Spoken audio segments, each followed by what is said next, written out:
Focus on business. Let's talk community fees. There was a time where community fee was like nobody charged them. It's getting to the point now where most everybody charges them. From time to time, we'll see an older school, I'll call old school facility that doesn't. But I want to talk a little bit about what goes into a community fee, why you should charge it, and how to think about it. First thing I want to leave with you is do not call it a deposit. Don't even call it a non-refundable deposit, because even when you say non-refundable deposit, the term deposit just plants in my head, I should be getting this back, but you're not giving it back.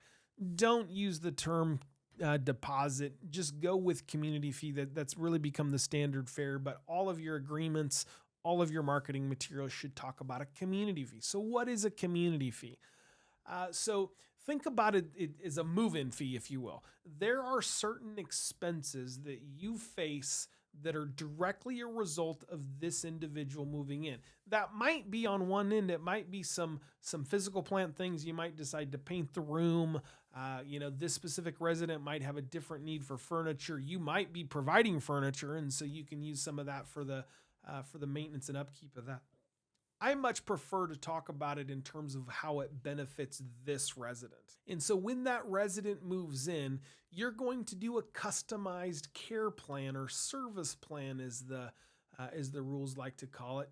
You're going to do a customized service plan. Well, you can't do a customized service plan unless you've reviewed the doctor's notes. Of course, you can't review the doctor's notes unless you have the doctor's notes there and there's been a doctor's visit. In fact, you're required to have an exam either dated at 30 days before the move-in or as late as 15 days after they move in. Any which way, there's some coordination on that part. When it comes to pharmacy, you're going to sit down with all of their meds and make sure that the meds, the family handed you this bag of medication. You're going to make sure that they have all of the meds that they're supposed to have. You're going to make sure that they don't have any meds that they're not supposed to have. You're going to make sure that they have orders for all of those meds. You're going to make sure that your pharmacy gets those orders.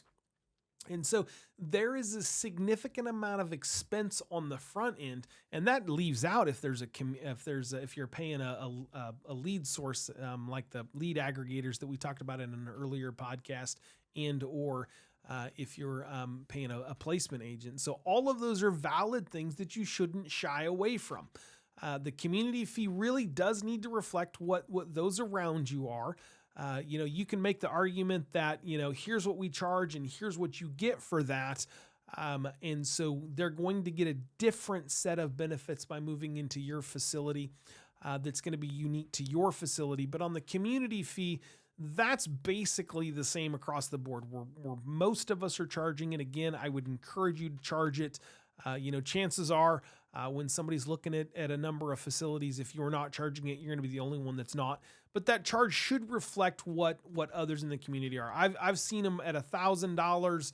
I've seen them at $500. I've seen them all the way up to $8,000. That community fee is non-refundable.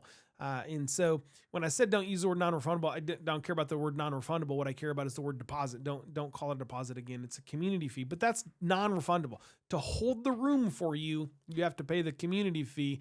And if you decide not to move in, we're keeping the community fee because we took it off the market for you, if you will. Those are some ways to communicate the community fee. Again, we'd strongly encourage you to charge one because you're going to have some startup costs on the front end. This has been a Focus on Business with Torch. Thanks.